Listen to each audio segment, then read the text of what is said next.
The bank lobby hummed with its usual polished silence, the kind that felt expensive and distant, where even footsteps seemed to echo with importance. Polished marble reflected chandelier light, and every chair looked too clean to be truly comfortable. People came here dressed in quiet confidence, carrying leather folders and measured expressions. Into this space walked a woman whose shoes had seen better days, whose coat bore the soft wear of years, and whose eyes carried something heavier than fatigue. She paused just inside the glass doors, as though the air itself might push back, then took a breath and stepped forward. She stood in line for a long time, hands folded around a small, worn purse, eyes fixed on the glowing digital board above the counters. Numbers changed.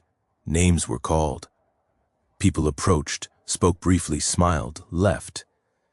When her turn finally came, she approached the desk slowly, almost apologetically, as though asking permission to exist in the space. Behind the desk sat a well-dressed millionaire, known in the city not only for wealth but for sharp instincts and sharper judgments. Tailored sleeves rested against polished wood. A watch worth more than most homes caught the light. This was someone used to control, to numbers that bent easily under command, to rooms that quieted upon entry. The woman cleared her throat softly. "I just want to see my balance," she said, voice gentle but steady. The millionaire barely looked up at first. A quick glance took in her clothes, the faint tremble in her hands, the way she stood as if ready to apologize for breathing too loudly. A smile appeared, thin and amused, not unkind on the surface, but edged with disbelief. "Of course," came the response, smooth and practiced. Fingers tapped the keyboard. "Your account number?" She slid a small card across the counter. The edges were bent. The name printed on it was simple, unremarkable. The millionaire typed it in, expecting the usual outcome, an empty account, a few dollars at most, perhaps a mistake that would require gentle explanation. The screen blinked, then froze. The smile faltered.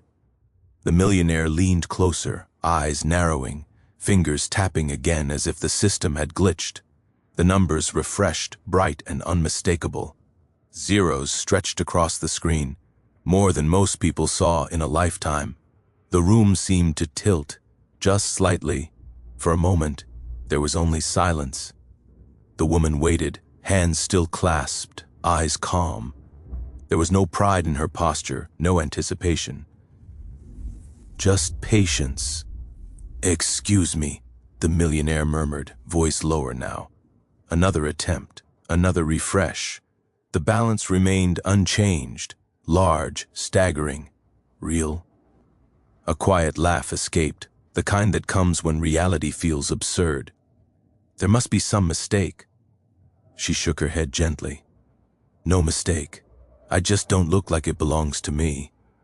The words landed softly but carried weight. The millionaire looked up, really looked this time. The lines around her eyes told stories of long nights and longer days. Her hands bore the marks of work, of giving, of enduring.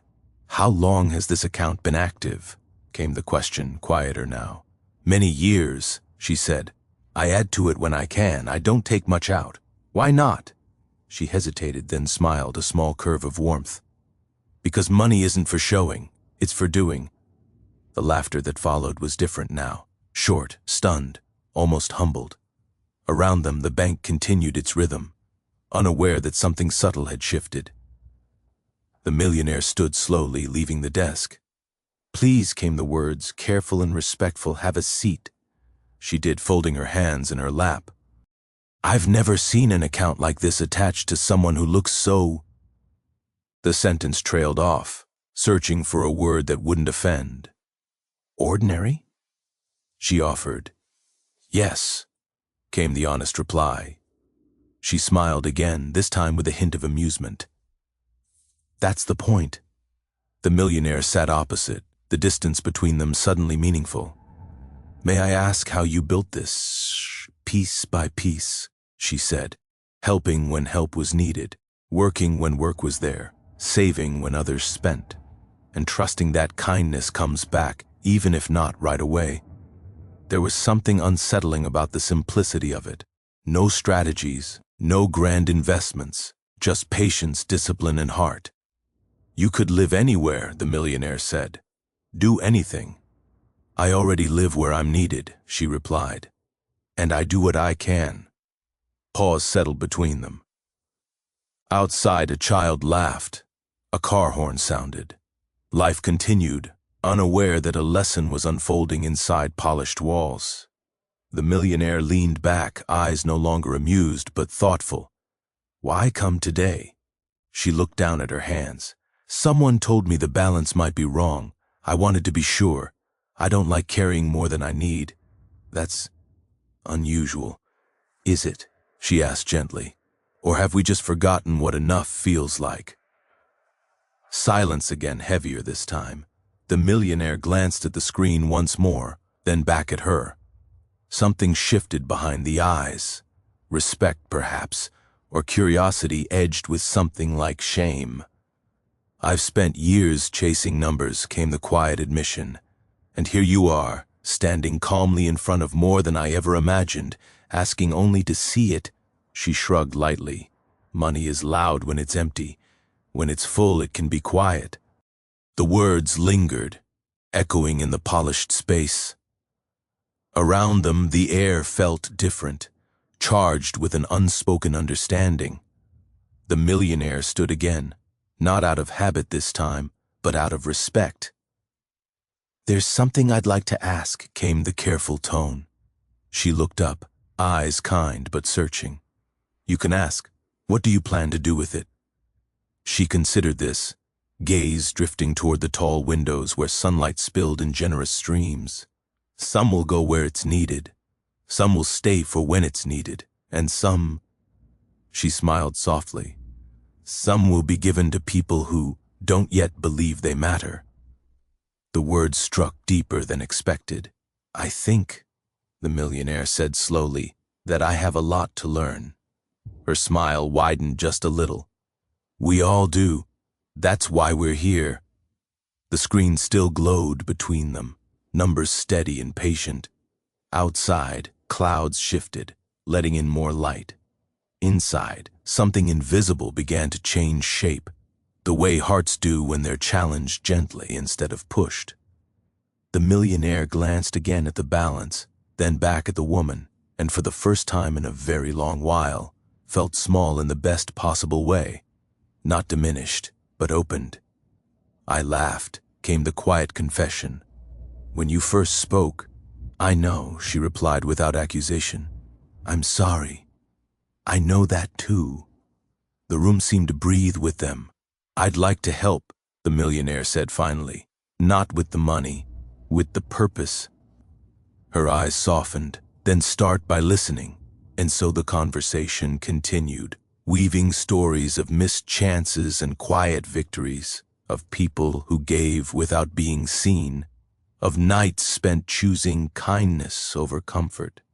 Time slipped by unnoticed, and somewhere between the glowing screen and the steady rhythm of her voice, the meaning of wealth began to change. Outside, the world moved fast. Unaware that inside a bank known for numbers and power, something far more valuable was being counted.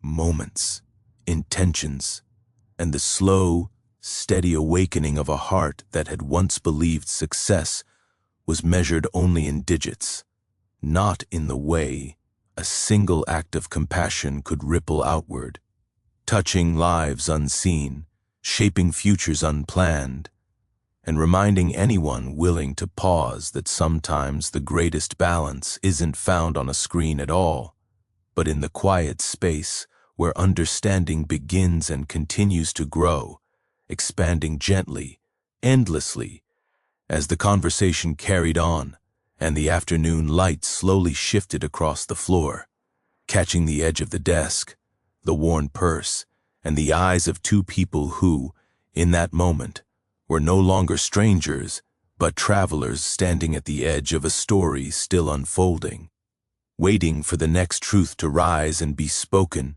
as the world outside kept moving and the silence between words grew rich enough to hold everything that had not yet been said.